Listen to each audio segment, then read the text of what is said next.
Halo guys, kembali lagi di Fans Bola Uncensored dan matchday ketiga di Piala Dunia telah selesai dari grup A sampai dengan grup L dan total 32 tim sudah dipastikan lolos ke babak gugur atau ke fase knockout. Dan kita akan bahas dari matchday ketiga ya. Di grup A di sini ada laga antara Afrika Selatan yang menang tipis atas Korea Selatan yang memastikan Afrika Selatan menjadi salah satu wakil Afrika yang akhirnya bisa lolos pertama kalinya dalam sejarah keikutsertaan mereka di Piala Dunia. Kemenangan tipis ini juga tentunya membuat Korea Selatan yang awalnya sangat dijagokan untuk dapat lolos menjadi tim Asia yang kemungkinan akan lolos bersama dengan Jepang ini harus pulang karena di peringkat ketiga terbaik mereka harus kalah dan berada di peringkat ke-10. Tentunya ini menjadi tamparan besar bagi Korea Selatan karena menurut saya saat melawan Afrika Selatan, Korea Selatan cukup percaya diri, namun ternyata penampilan dari Afrika Selatan sangat baik, sangat dominan sehingga ya akhirnya Korea Selatan harus menelan pil pahit dan pulang lebih cepat di pagelaran Piala Dunia 2026 ini. Di sisi lain, Ceko yang diharapkan bisa meraih kemenangan, setidaknya jika Republik Ceko bisa menang melawan Meksiko, ini akan membuat Republik Ceko berada di peringkat 4 terbaik karena mengoleksi 4 poin. Tetapi apa daya apa upaya, Republik Ceko ini harus kalah dari tuan rumah Meksiko dengan skor yang cukup mencolok 3-0.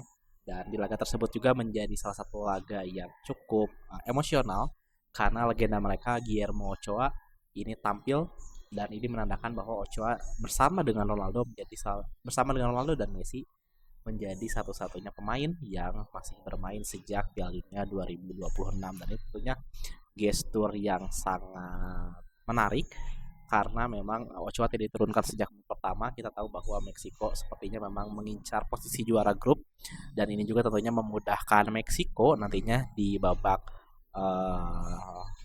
fase gugur dan Meksiko akhirnya bertemu dengan salah satu klub dari Amerika Selatan yaitu Ekuador dan berada di grup yang sebenarnya cukup sulit karena jika misalnya mereka menang kemungkinan akan menghadapi Inggris atau Republik Demokratik Kongo.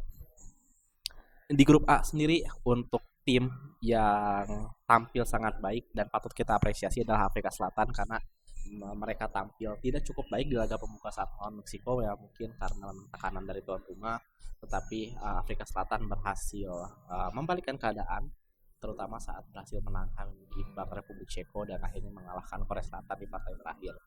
Dan ini juga mencatatkan sejarah bagi Afrika Selatan dan yang paling mengecewakan adalah kedua tim tersebut Korea Selatan dan juga Republik Ceko yang mana memiliki kapabilitas yang memiliki kemampuan untuk dapat mengungguli Afrika Selatan tapi sayangnya mereka semua underperform dan Son Heung-min seperti ini akan menjadi last dance ia bagi Korea Selatan selain karena usia juga karena performanya ya tidak terlalu signifikan bagi skuad Korea Selatan. Sepertinya era baru akan dimulai di bawah Kang In Lee dan juga ya pemain yang bermain untuk Besiktas dan ya Korea Selatan harus pulang ke Korea dan kita lihat seperti apa perlakuan dari jurnalis Korea Selatan. Selanjutnya, teman-teman kita geser ke grup B. Di sini di grup B Bosnia sesuai dugaan berhasil menang atas Qatar dengan skor 3-1 dan juga memastikan Bosnia dan Herzegovina lolos ke babak 32 besar dan di sisi lain Brazil dengan tanpa celah tanpa perlawanan berarti berhasil mengalahkan Skotlandia dengan skor telak 3-0. Dan yang sangat disayangkan di sini adalah penampilan dari Skotlandia itu sendiri karena mereka terlihat banyak buang-buang peluang, tidak tenang sehingga memang cukup sering ya dikadal-kadalin oleh pertahanannya oleh Vinicius dan kawan-kawan sehingga Skotlandia harus berada di peringkat ketiga dan di saat klasemen peringkat ketiga terbaik mereka ada di peringkat 11 karena memang posisi gol yang terlampau tinggi. Kok jadi bahas Skotlandia sih, sorry. Di grup B ini ada Swiss lawan Kanada ya Swiss yang akhirnya berhasil meraih kemenangan melawan Kanada dengan skor 3-1, 2-1 memastikan Swiss lolos. Keren kita bahas grup C aja nanti. Sedangkan di grup C lainnya di sini ada Maroko yang main keren banget saat melawan Haiti tanpa disangka Haiti memberikan perlawanan cukup berarti melawan Maroko, bahkan Maroko hampir kewalahan menghadapi Haiti yang tampil sangat cukup baik. Ya, akhirnya Maroko harus puas berada di peringkat kedua di bawah Brazil karena memang kalah dari selisih gol ya. Brazil lebih produktif dan juga lebih banyak mencetak gol dibandingkan dengan Maroko meskipun sama-sama mengoleksi 7 poin. Dan di sini untuk grup B sendiri sesuai prediksi saya Switzerland akan menjadi juara grup dan juga Kanada serta Bosnia kemungkinan bisa lolos menggunakan skema peringkat kedua atau peringkat ketiga karena saya sedikit menjagokan Bosnia untuk di peringkat kedua tetapi Kanada lah karena memang menang head to head ya Kanada menang selisih gol Kanada dan Bosnia kan bermain imbang satu sama. Nah, Qatar sedikit di luar dugaan karena berhasil meraih hasil draw dengan Swiss tapi ya cukup terprediksi karena mereka menjadi juara grup B. So far hasilnya normal, tidak ada banyak yang mengagetkan kita semua, cukup terprediksi. Begitu juga dengan grup C, Brazil lagi-lagi menjadi juara grup. Ini juga menjadi rekor bagi Brazil karena sejak tahun 1980 berapa nih berarti 90 96 82 berarti 1982 Brazil selalu menjadi juara grup ya. Dan ini rekor yang sangat mentereng dan membuat Brazil nantinya berada di bagian kanan yang mana dari segi bagan cukup mudah karena sebenarnya agak sulit karena akan melawan Jepang tetapi setidaknya klub-klub besar Eropa praktis hanya Inggris yang mungkin akan dihadapi Inggris di quarter final nanti. Dan begitu juga Maroko tampil sangat baik berhasil mengimbangi Brazil di laga pertama. Skotlandia sayangnya kurang beruntung karena memang kebobolan cukup banyak gol sehingga mereka tidak dapat mengamankan posisi 3 terbaik. Dan Haiti sebagai tim yang kembali setelah puluhan tahun ke Piala Dunia sayangnya belum berhasil meraih poin pertama mereka tetapi penampilannya cukup menghibur terutama pada saat lawan Maroko ya di laga terakhir. Dan grup C sebenarnya cukup predictable bagi kita semua yang lolos sayangnya peringkat ketiga terbaik dari grup A dan C tidak ada hanya di grup B tadi. Sekarang kita ke grup D. Di sini ada Turki yang secara misterius bermain dengan sangat baik melawan Amerika, tim B-nya Amerika Serikat. Di sini Turki berhasil menang tipis dengan skor 3-2 susul-susulan gol dengan Amerika Serikat. Ini menjadi salah satu pertandingan terbaik di Piala Dunia di matchday ketiga. Dan tapi di sisi lain arah Paraguay dan juga Australia sama-sama bermain aman. Mereka bermain 0-0, tidak banyak kesalahan, cukup disiplin kedua tim. Mereka tahu jika keduanya meraih hasil imbang akan mengamankan satu tempat babak 32 besar. Dan ya, terbukti Australia dan Paraguay sama-sama lolos ke babak 32 besar mendampingi Amerika Serikat yang sudah dipastikan menjadi juara grup sejak matchday kedua. Sebenarnya untuk di grup D ini saya tidak terlalu predictable karena memprediksi Turki mungkin bisa saja lolos dan Australia kemungkinan yang akan kesulitan untuk menjadi wakil dari grup D, tetapi ternyata Australia berhasil mengalahkan Turki dengan skor 2-0 di partai pembuka. Ini menjadi kejutan dan Australia selanjutnya kalah melawan Amerika Serikat dan draw di laga melawan Paraguay. Dan ini ya yang menjadi uniknya Turki yang memang dihuni oleh beberapa pemain klub top Eropa seperti Arda Güler di Real Madrid, Kenan Yildiz di Juventus, serta Çalhanoğlu di Inter Milan tidak mampu membuat Turki lolos ke babak 32 besar. Dan kabarnya ini nggak tahu kabar burung, nggak tahu gosip atau apa karena kekecewaan dari Federasi Sepak Bola Turki, katanya Turki akan kembali ke Turki menggunakan maskapai ataupun penerbangan umum atau domestik ya, tidak menggunakan jet pribadi. Tentunya ini bagus karena ya menghemat emisi gas karbon lah ya. Lanjut guys, kita ke grup E. Di sini ada hasil yang mengejutkan di mana Jerman yang sudah dipastikan menjadi juara grup lagi-lagi harus kalah melawan Ekuador, yang dimana Ekuador sangat membutuhkan kemenangan jika ingin lolos karena mereka baru saja meraih 1 poin itu pun saat main imbang melawan Curaçao yang di luar dugaan berhasil menahan imbang Ekuador. Dengan segala peluangnya, Eloy Rumba menjadi salah satu kiper legendaris karena menjadi salah satu kiper yang melakukan save terbanyak di Piala Dunia dengan total 15 penyelamatan. Dan ya, Ekuador akhirnya berhasil comeback ya melawan Jerman dengan skor 2-1. lewat gol yang diciptakan Prata ya kalau tidak salah. Setelah sebelumnya pemain Jerman siapa yang ngegolinnya lupa. Kita lihat dulu guys. Intinya suatu hasil yang sangat baik dan Ekuador menjadi peringkat 3 terbaik ya yang akhirnya bisa lolos ke 32 besar. Karena lama kita akan bergeser dulu ke Curaçao yang harus mengakui keunggulan di sini dari Pantai Gading atau Cote d'Ivoire. Di sini Pantai Gading berhasil mengamankan kemenangan dengan skor 2-0 lewat 2 gol dari Nicolas Pepe dan membuat Pantai Gading sama-sama mengoleksi 6 poin bersama Jerman dan harus lolos ke babak selanjutnya. Sayangnya mereka kalah head to head sehingga Jerman yang harus menjadi juara grup. Kita kembali ke Ekuador. Gonzalo Plata benar ternyata mencetak gol setelah Angulo mencetak gol di babak pertama dan Sane ya yang mencetak gol di awal-awal bagi Jerman. Di grup E, mostly semua tim terprediksi berhasil meraih hasil yang diinginkan, 3 tim lolos dan Curaçao tidak cukup kuat sebenarnya meskipun situ ada mantan pemain Persib. Maksudnya kayak salah satu negara koloni Belanda ini dari segi kualitas tidak cukup baik tetapi berhasil membuat rekor menjadi negara terkecil yang lolos ke Piala Dunia dengan ya jumlah penduduknya kurang lebih 100 ribuan lah ya. Kita bergeser teman-teman ke grup F. Di sini salah satu grup yang cukup seru sebenarnya. Di sini ada Belanda, Jepang, Swedia dan juga Tunisia. Belanda akhirnya berhasil menjadi juara grup setelah menang ya di sini di laga ketiga dengan skor 3-1 melawan Tunisia. Brian Brobby lagi-lagi kembali mencetak gol di laga tersebut dan mengamankan Belanda di posisi pertama dengan mengoleksi 7 poin. Sedangkan di sisi itu Jepang hanya berhasil meraih hasil imbang melawan Swedia di laga terakhir. Sempat ada kejadian unik di sini di mana Anthony Elanga saat peluit panjang dibunyikan dia tampak sedih.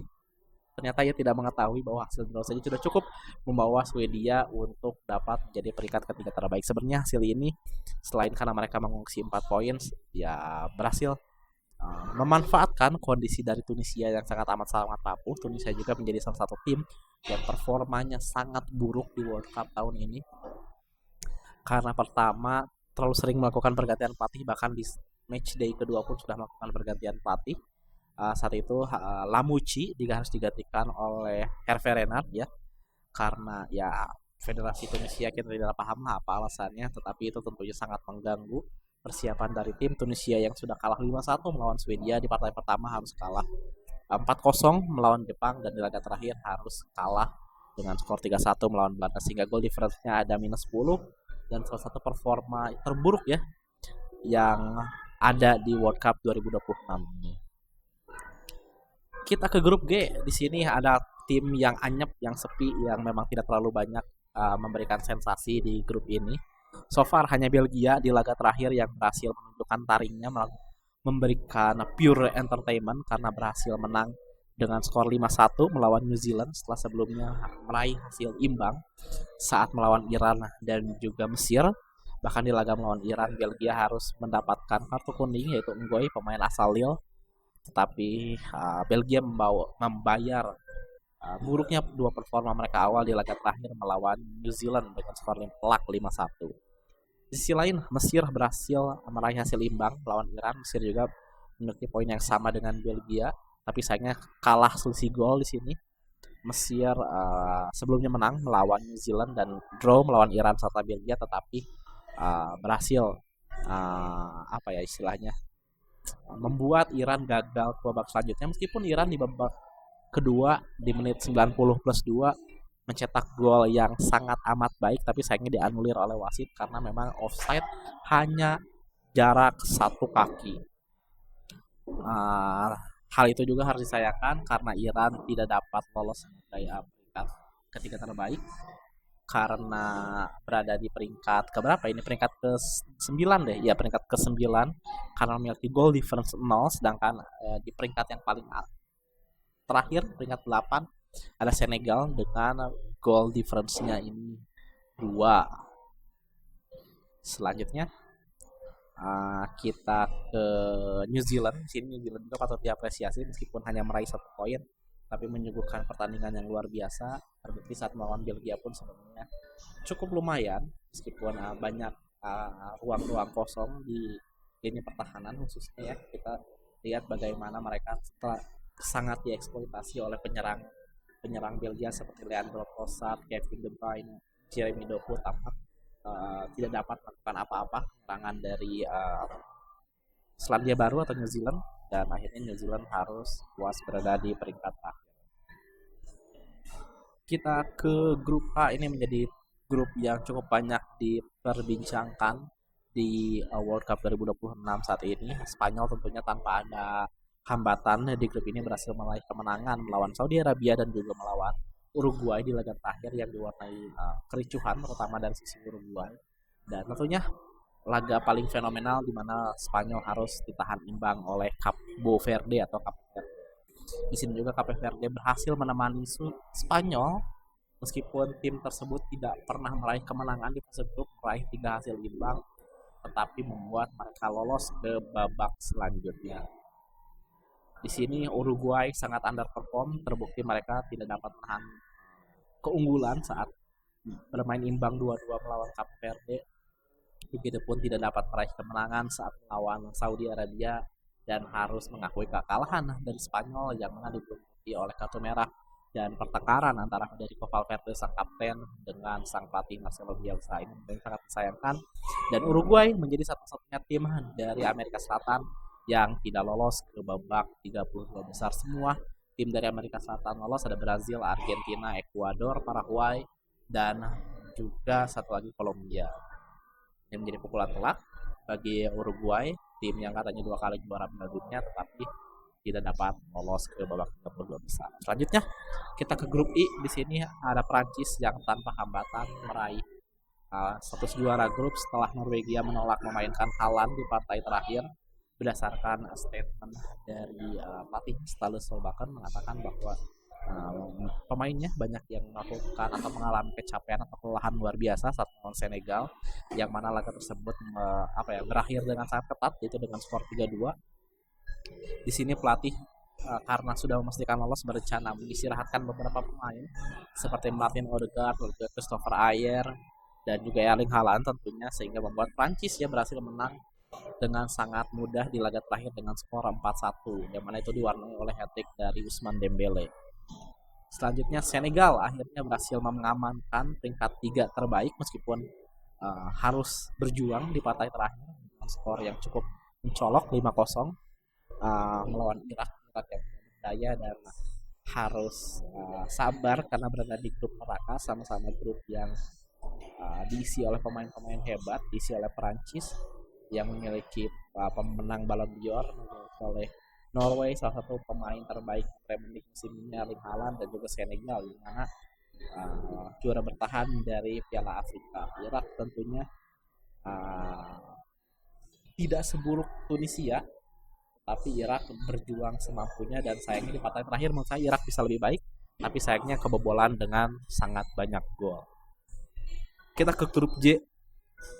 Di sini lagi-lagi ada Argentina yang tak terbendung karena memang dari segi grup Austria, Algeria, dan Jordan tidak dapat memberikan perlawanan berarti bagi Lionel Messi dan kawan-kawan. Lionel Messi buktinya berhasil meraih ataupun mencetak 6 gol dari 3 laga terakhir, yang mana salah satunya adalah mencetak hat-trick saat melawan Austria berarti Algeria adalah partai pembuka, dan Austria serta Algeria sama-sama mendampingi Algeria karena berhasil meraih 4 poin. Dan di laga terakhir ini baru saja berakhir teman-teman, kurang lebih sekitar sejam yang lalu, Algeria dan juga Austria sama-sama menolak kalah karena tidak ingin gugur dan berhasil meraih salah satu laga paling absolut sinema dengan skor 3-3, sama-sama saling kejar mengejar gol, dan ini membuat mereka sama-sama lolos ke babak 32 besar. Selanjutnya ada grup yang sebenarnya tidak terlalu seru di grup K. Di sini ada Kolombia, Portugal, dan Kongo. Di sini Kolombia lagi-lagi menunjukkan salah satu identitas permainan Amerika Serikatnya. Di laga terakhir mereka tidak dapat mengalahkan Portugal Kolombia untungnya berhasil meraih 2 kemenangan saat lawan Kongo dan juga Uzbekistan bermain sangat menarik. Di sisi lain Portugal yang sangat underperform di mana mereka hanya berhasil meraih hasil imbang melawan Kongo dan juga Kolombia, tidak dapat berbuat banyak, tidak dapat membuat banyak peluang. Cristiano Ronaldo tampak terlalu dipaksakan untuk bermain saya meskipun mencetak 2 gol saat melawan Uzbekistan, tetapi di saat laga tensinya sedikit lebih tinggi ini masih melawan Kolombia dan Kongo, Portugal tidak dapat berbuat banyak dan saya harap Portugal dapat berbenah, dapat mengatasi hal itu karena di partai selanjutnya ataupun di babak 32 besar harus menghadapi bagan yang ya lumayan lah setidaknya.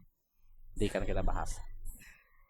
Kita ke L, di grup terakhir di sini ada Inggris, Kroasia dan Ghana yang memastikan lolos. Inggris menjadi juara grup dengan perolehan 7 poin di laga terakhir berhasil meraih hasil kemenangan dengan skor 2-0. Di sini Harry Kane mencetak gol dan juga Jude Bellingham lagi-lagi dua pemain yang menjadi andalan dari tim nasional Inggris.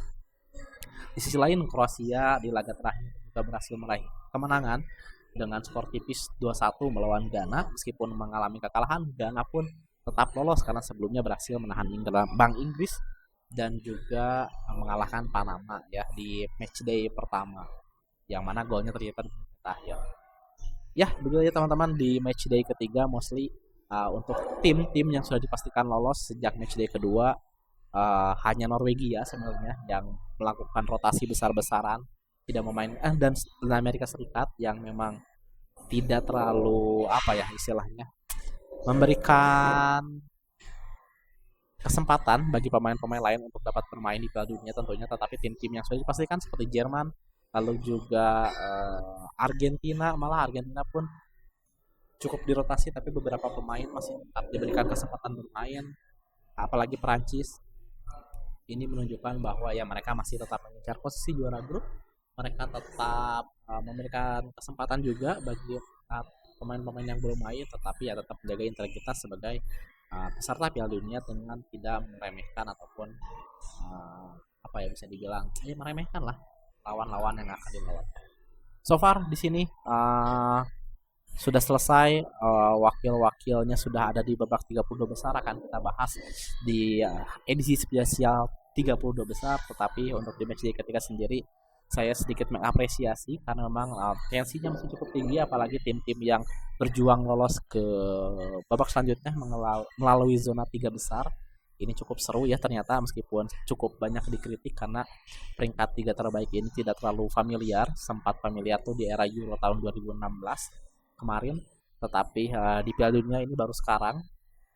Dan tentunya ini menjadi menarik karena beberapa tim yang sudah selesai bermain masih harus menunggu hingga pekan terakhir untuk dapat lolos ke babak 32 besar.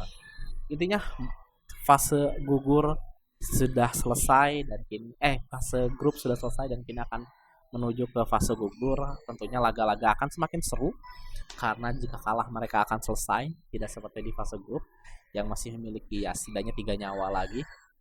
Dan disinilah the real battle begin, karena tinggal 4 laga lagi, mungkin 4-5 laga lagi bagi tim juara untuk bisa meraih gelarnya. Apakah nanti akan menjadi juara baru, ada juara baru, ataukah mungkin juara lama yang akan kembali meraih gelar Piala Dunia. Kita akan tunggu saja.